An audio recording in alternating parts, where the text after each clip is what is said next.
Thank you so much, Reverend Dr. Barber, for your rousing call to action to not be complacent of the accelerations of already alarming inequities. We have a few moments to discuss, and then we'll take a brief break, and then we'll come together one more time to consolidate our ideas before we break for the meeting. But before I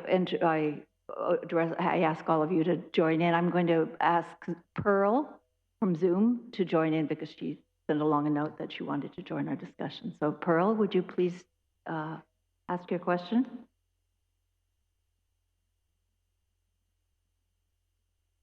Pearl?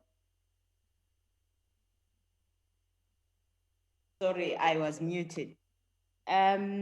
I actually wrote that comment before you gave me a chance to talk in reaction to Adam's presentation, but I also do want to react to the presentation, the other presentations, especially the presentation about the forms of knowledge, in particular the articulation of the formation, the university, and it's no surprise because of where I am, the formation, the inquiry, and the common good.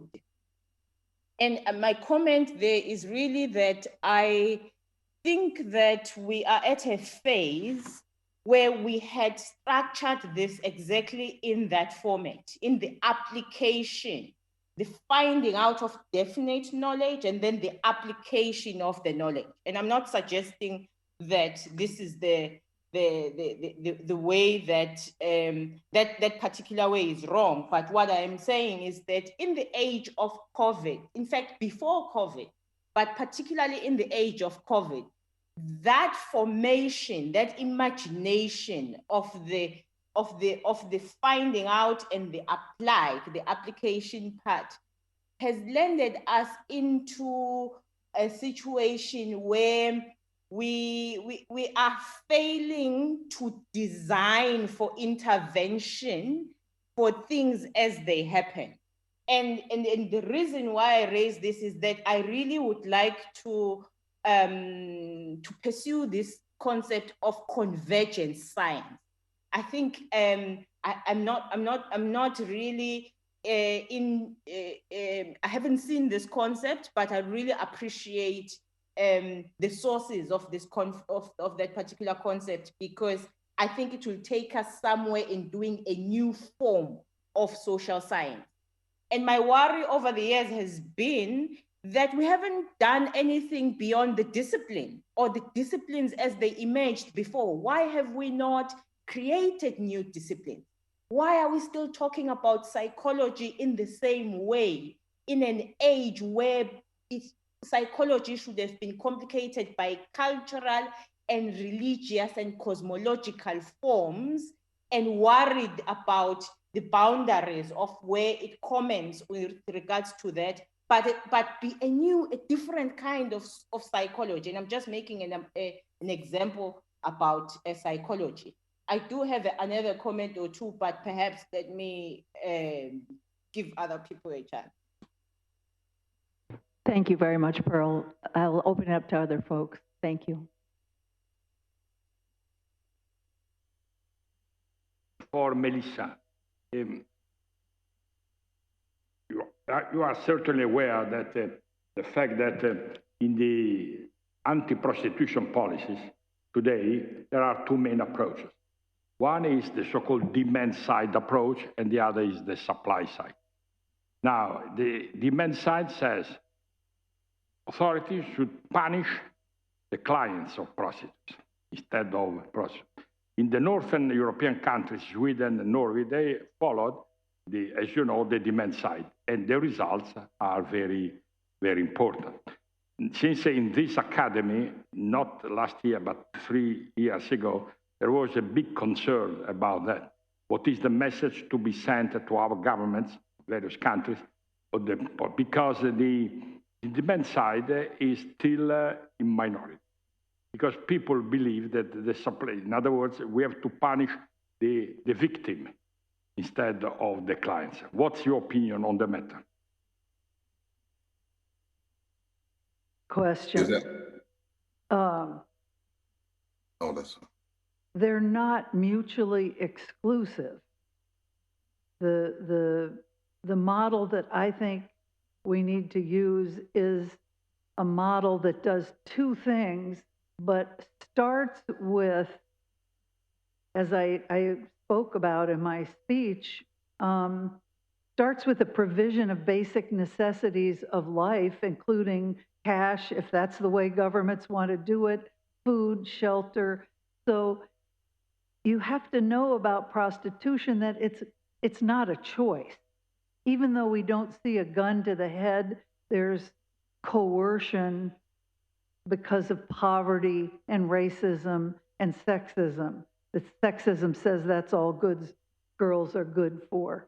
So if we provide an option to avoid prostitution, women and girls are not going to enter it.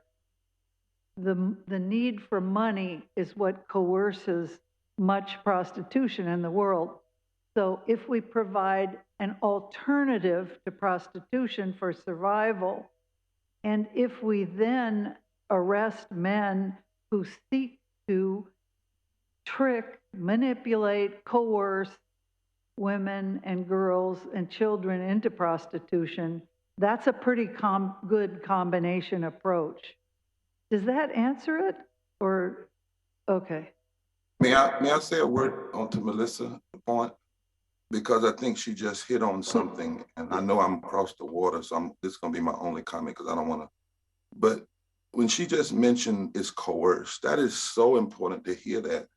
And part of what that means then is we have to, and what we're saying in our understanding in the Poor People's Campaign, we have to have moral analysis, moral articulation, moral attention. We got to put a face on these issues, moral action and moral attainment. Attainment is what can we actually do versus what us being told what we can't do. And all of that has to be held together, and it needs to flow out of examining everything from our deepest religious tenets, moral tenets, and in some places our deepest constitutional or documents like the UN Declaration on Human Rights. We have to have a framework, but we also have to be careful. We have to work hard. Melissa, thank you for that comment about coercion, that we don't allow the system to force us to address the system individual issue at a time. We have to understand the interlockingness of these evils, that the interlocking injustices of systemic racism, poverty, ecological devastation, denial of healthcare, and so forth. And take, for instance, in prostitution, if you had a living wage and the parents of a person before they enter that, it creates a whole different reality and a whole different community. You can, for instance, in my country, you can work as hard as you want to at a minimum wage job. But in most current areas, it takes 65 to 70 hours a week just to be able to afford to eat meat once a week and have a basic 2-bedroom apartment. And if that's going on in the wealthy nation, my God. So one of the things we have to do is the system wants us to take it piece by piece by piece. We must talk about these interlocking injustices, and we must develop a prophetic imagination before there's ever going to be real transformational implementation. And so lastly, addressing COVID. I go in rooms all the time, Monsignor, and people want to say, well, what's our response to COVID? What's our response to COVID? And many times, Brother Sachs and I have to say, wait a minute, you can't even talk about a response to COVID until you deal with what happened before COVID, because otherwise you'll get in a room and think that if we could just get pre-COVID back, that everything is fine. And the reality is, the interlockingness is, if pre-COVID wasn't so bad and so unequal and so desperate, COVID would not be where it is. And that's part of what the church has to do in drilling down. And as what was it, St. Francis said, we can't accept easy answers, nor can we accept answers that make us think we can address these things like voting rights is over here living wages is over here, addressing prostitution is over here. We must look at what Melissa just said, all of the coercion, the factors that actually push us and have pushed us where we are prior to COVID. And if we do that work, that unpacking, then the church has a word to the world that the world needs to hear, but is not yet hearing yet, but we'll hear it if we stand together. Thank you so much for that. Mary has a question first. So thank you so much. These are deeply wicked problems that are coexisting and will take complicated solutions. Mary. I had a question for Reverend Barber, if you're still on the line. I can be. So listening to you and sitting here in the Vatican with Pope Francis, and people are quoting him, and very much he's speaking. You and he are speaking the same language, and really thinking about justice and what I think of as the true teachings of Christianity. But when you were talking about the word cloud that came from what comes out in the pulpit, and you were talking about how justice and poverty were not there, I wonder, I've so admired your organizing from afar, and I wonder how much luck you've had in reaching out to the more conservative evangelical churches. Is your message in any way making inroads in those communities? Well, I would say three things. I say the first thing Jesus had to be, for instance, to touch the Pharisees was to just be Jesus, an incarnate embodiment of truth and loving the poor. And then Nicodemus and others came around. So sometimes your first concern is we first in the church got to be who we're supposed to be. And the scriptures tell us over and over, we have not called the meeting that needs to happen in the public square. If the church is in 50,000 sermons are examining the word poverty and those issues are not even registering, then before we talk about how we reach outside of Jerusalem, to use a text from Acts, we must start in Jerusalem. We must start among ourselves. There is a repentance that has to go on in the church in order for us to have more impact outside of it. And so part of what our movement is saying is let's begin where we began. And it must begin with poor and low wealth people. And that metanoia, repentance, has to start. And somebody had Isaiah, I'm a sinner and I live in the midst of people with unclean lips. We have to start there. Our lips have not been clean. You remember in the Old Testament when the prophet had to heal the pot because they were eating out of a poisoned pot. So we've got to change the pot. And lastly, in Ezekiel chapter 22, it's an amazing scripture that it haunts me because God tells Ezekiel, your politicians have become like wolves. But the reason they have become like wolves is because the preachers have told them things that God has not said. So that's the first thing. Secondly, yes, we have had quite a bit of success because we don't wait for people to come to us. We mobilize in Appalachia and in the Delta. We have had a lot of people who actually have said to us, they are tired of people calling themselves conservative evangelicals or liberal. Those are terms that are not even biblical. Let's talk about what is the essence of what it means to be Christian. And the true evangelicalism starts with good news to the poor, healing to the brokenhearted, recovery of sight to the blind. And then lastly, what we know is as if it's not happening inside, then we have to have this meeting. We have to have a moral Pentecost. We have to have this meeting that amazes me how in the scriptures change comes when there are these meetings, the meeting in the dry bones, the meeting at the Red Sea, the meeting that God called Amos to, the meeting in Selma, in the civil rights movement, the meeting in Seneca. There has to be a watershed moment, a moment that is generationally transformative, where the people most hurt become the voice and the face of the movement.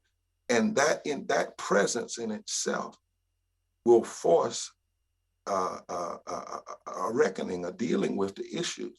But what we know is there's been no major transformation in policy and uplifting the poor and addressing the great moral issues of our time and before time, where there has not been a moral fusion movement and people came together, not for a day, but for a declaration, not for a moment, but for a movement. And so that's why we're mobilizing for June 18th. I hope others are going to join around the world, but we must be who we're called to be first. That's the only hope to reach others. You have to know who you are and be that person. And then secondly, yes, we are reaching. Yes, we are in areas. And lastly, we're finding out that a lot of people have been lied on. We were told by the pundits that poor, low-wealth people vote against their own interests. When we've did some studies and found out, no, they don't.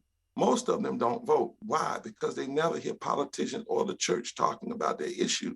What we found is that they are waiting and have been waiting to be a part of a movement that lifts up and says distinctively, we're going to address the issues of poverty and low wealth. So there is a waking up giant in the country and in the world. It's being forced by the pain upon us. And if there's a negative good in COVID, I struggle with saying that, but I will say it for the point of conversation. We can't just ignore 1 million deaths. We can't ignore, and there's a place in which people are saying, wait a minute, this is not right. It was not right before, and it's certainly not right now. And we are seeing them coming together across all kinds of lines.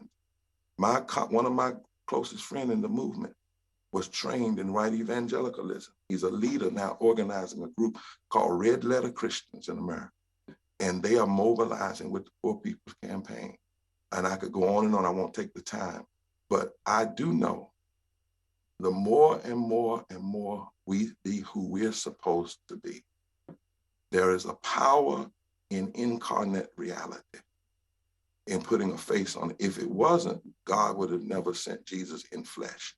There is a power of incarnate reality, and it's time for the church and poor and low wealth people to be that incarnate reality in the world and say, not on our watch, not anymore.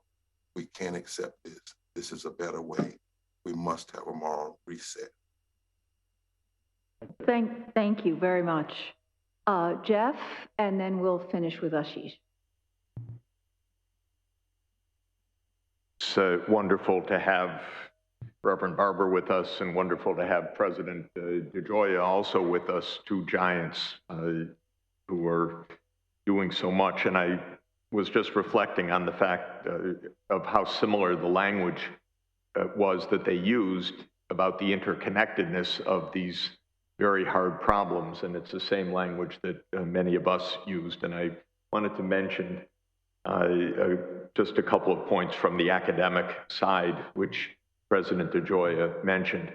We're not intrinsically organized in academia to address such interconnected problems, because they cut across areas of knowledge, first of all, and they are very deeply contextual, which is often different from the general principle approach that is favored in academic research.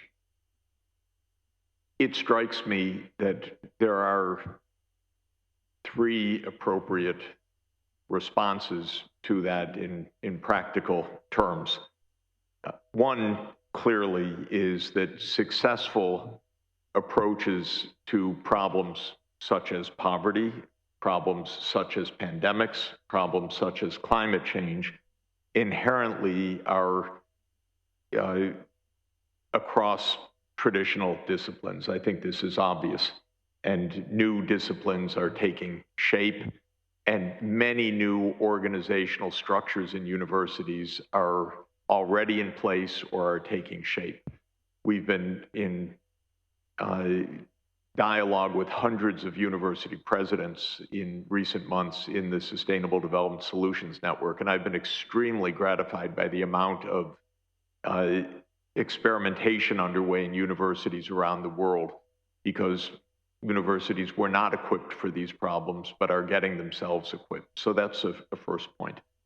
Second point is that this kind of research is very difficult without being engaged in the problem solving itself. In other words, it's very hard to do this as an informed spectator. You have to be engaged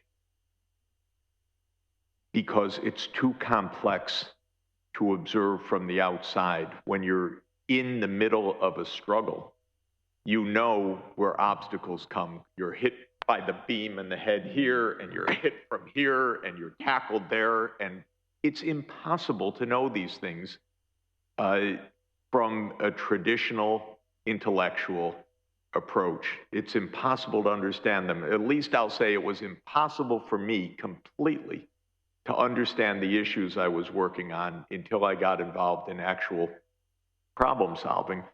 And when I did, what my colleagues were saying many times just didn't resonate anymore. You don't quite get it, what's happening in these issues. So this is a second point that I think is, again, different from normal experience, where objectivity, distance, observe from the outside, don't get involved, don't become engaged, is purely epistemologically, not morally, not ethically, just understanding doesn't work. So that's the second point. This is not laboratory research. This is not looking under a microscope. This is not looking through a telescope. So the third point for me is, but what right do you have to get engaged? Who are you to be solving someone else's problem? What are you doing? Isn't that presumptuous and arrogant and so forth? And I think that there are two parts to that. One is, of course, for a university to be engaged, somebody has to ask. So this is very clear. This is not an imposition, and I think that there's a lot of professional and practical ethics involved in that. But there's a second issue which I find very pertinent. The whole world has agreed on many goals. I start with the Universal Declaration of Human Rights in 1948. That's a set of specific, agreed precepts, of course, unachieved. The Sustainable Development Goals have been agreed by all 193 member states. And as Reverend Barber knows well, SDG number 1 is end poverty. There you are. Of course, climate change, biodiversity conservation, ending all forms of modern slavery are in there. And so that is agreed by everybody. The Paris Climate Agreement is agreed by 196 signatories, including all 193 UN member states. This gives us a certain purchase of action.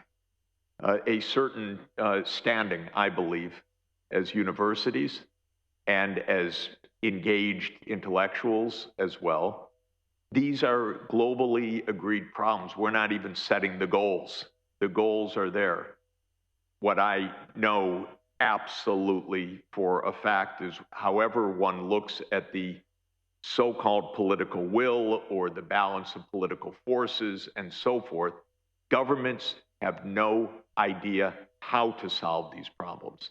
So aside from I don't like political will exactly as a construct, but aside from the political forces at play that lead to no solution, there's also a pure understanding, a design issue. Governments do not have the skills inside to be able to solve these problems. That's not why the politicians went into office. They're not trained for it. In general, they're very poorly trained, except on getting elected or being good at meetings or giving a good speech. It's a very particular range of skills, maybe being a good conciliator or a good coalition builder, but it is not this kind of problem solving. So there is a natural role here.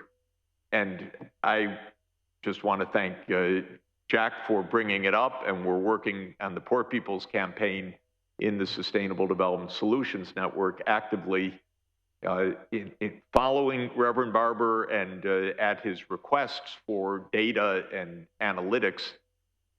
And we need that broad, multidisciplinary approach. I'll say one slight out-of-date quip, but when I, in my early career, had an opportunity, an amazing opportunity that was world-changing to help end a hyperinflation, my dean said to me in the hallway one day, "That's very nice, but when are you going to get back to your real work?" It was a statement, I remember it, it was 34 years ago. I will never forget that moment. I don't think deans would say that now. It was said in a semi-jocular mode. I'm not sure to this moment exactly how much, but it was very much the ethos of Harvard when I was there in those days, at least in my part of the university. And I think it's changing for the good. Thank goodness he didn't listen to you. Well, so I was going to actually make many of the points that Jeff made, and so let me just, I won't repeat them. Let me make a quick point, and I'd love to hear from those joining us by Zoom, particularly Dr. DeGoya, what he thinks about this. I do think over the last 2 years, there's been, in my mind, a failure of universities to step up into a void where political leadership has clearly failed us in many, many countries, including the United States. And it's at those moments that you expect civil society organizations, I think of universities as one of them, to step in, step up. I mean, there's been phenomenal research, so that part's been good, but we want more from universities than just that. And I think Jeff actually laid out a moral case and an argument for why. But I still think the incentives within universities is still very much aligned towards papers, grants. I think that comment that your dean made, I suspect would still be made, maybe still only half jokingly, but still half jokingly, half serious. Yeah, that's the problem. So one of the things I've been thinking about is what has this pandemic taught us about how universities need to be reformed, to change, to address the pressing social problems of our time in a way that is more than just academic.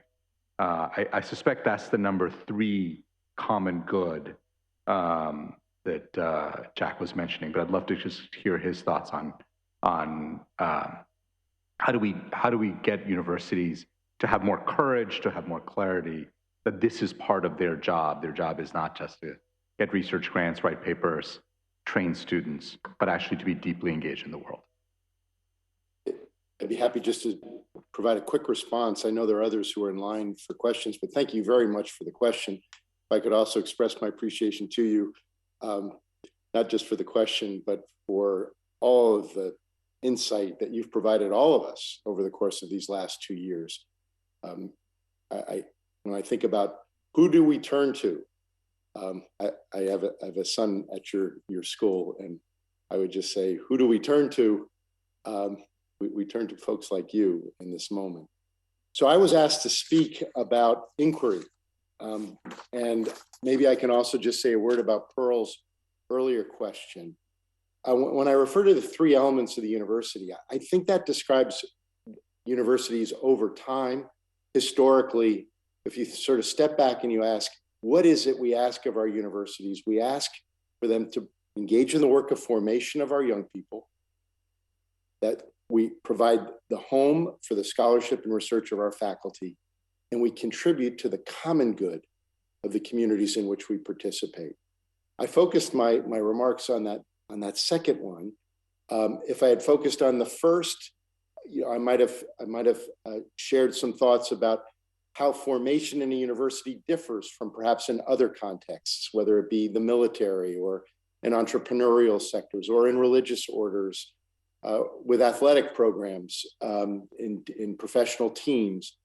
But there's something about the work within a university that both brings together the commitment to knowledge, but also to provide those resources that I was trying to share in my reflections on discernment, to provide those resources that will enable young people to have the tools to make meaning in their lives. I think we have those resources, and I think they're deep within our institutions. If I had focused more on the third, the common good, well, I think you're a living example of it. You've been contributing to the common good in every public presentation I've seen you over the course of the year. Jeff is engaged in, well, everyone that we've had the privilege of hearing from is in their own way. This very convening is a contribution to the common good. I think your challenge to universities is profound. I would say that it's one that, this has been my home since I was 18. So I came here in 1975, and I point out that time frame because it was at a moment where the Jesuit order, the order that formed Pope Francis, was going through a significant transformation. And the fundamental challenge led by its leader, Father Pedro Arrupe, the fundamental challenge that was posed to us as universities, are we equal to the demands of justice in the world? Those were his words. And I would say that for the 45 plus years that I've been a part of this place, we've been wrestling with that question with some of the same failures and same limitations and same constraints that I think are at the heart of your challenge. But I also think your instincts are 100% right. I think Jeff's comments a moment ago are 100% right. We know we have to find new ways of contributing to the common good. And if we take our inspiration from Reverend Barber's comments, that we have to be equal to the demands of justice in our world. And I can only say I agree. We've got much more work to do. Might I respond to that the question as well? And thank you. One of the points we have a piece called the 14 Points of Moral Mobilizing, Moral Organizing, and organizing what we call fusion movements, not coalition. And one of those points is you must be engaged deeply with academia. That there's not a separation. In other words, we don't play that game of separating other. We actually have a whole group of scholars that are, as Jeff said, and they're not just studying the movement, but are in the movement, right? In it deeply. So one instance I want to just put on the table, Jeff, I invited you, but you know where your real invitation came from?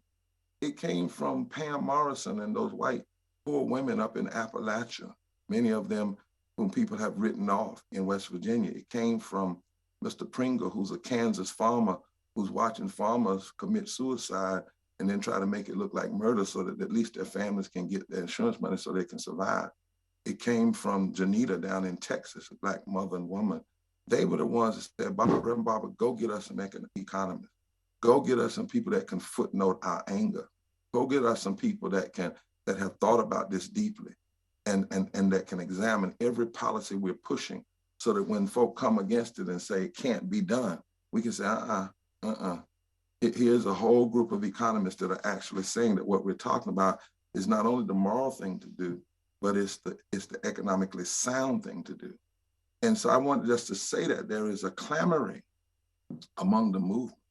There's an intellectuality that goes with the movement. There's a part where folk in the movement know they're right.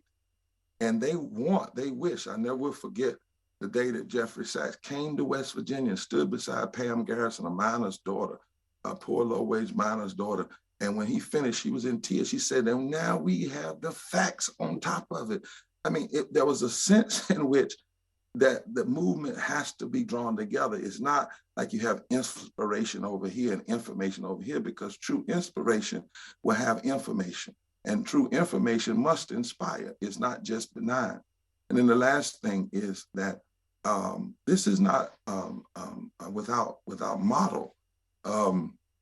It was in 1940s that Richard Niebuhr, the Niebuhr boys, Reinhold out of Yale, and Howard Thurman and others came together, and they formed two groups, two institutes that would operate on predominantly Black campuses like Howard and also some Ivy League and other universities. And one of them also was the Institute of Religion.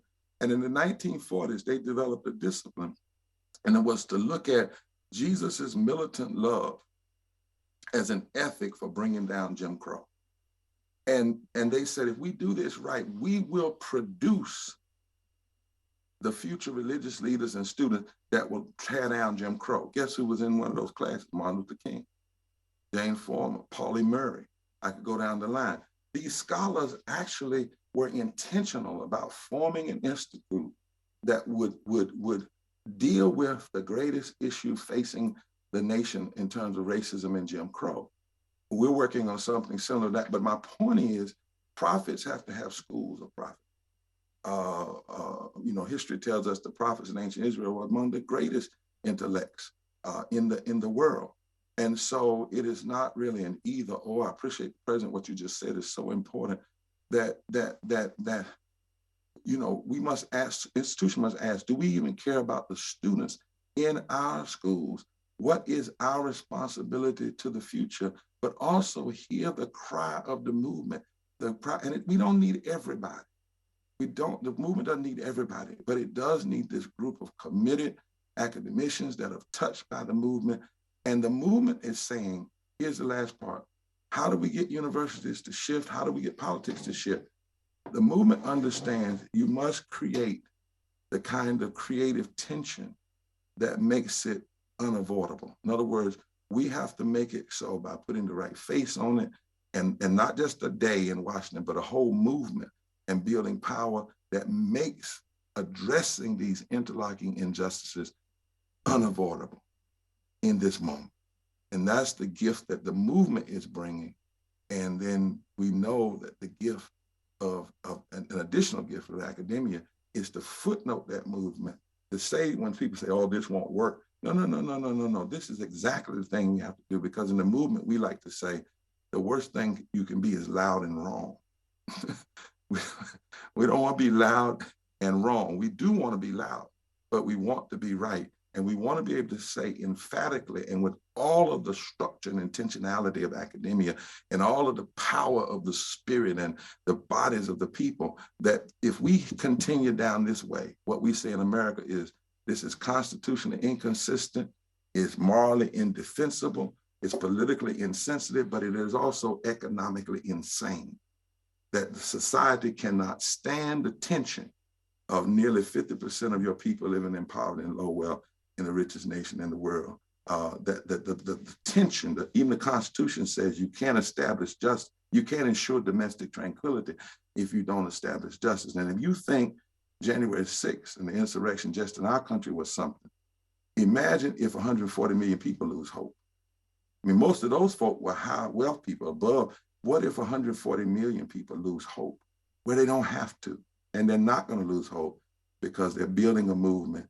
And when you put that and academia in the room and our deepest religious faith, we may not change everything, but we can build a movement in this moment in time to fundamentally shift some of the realities that we see. We are not optimistic, but we are hopeful.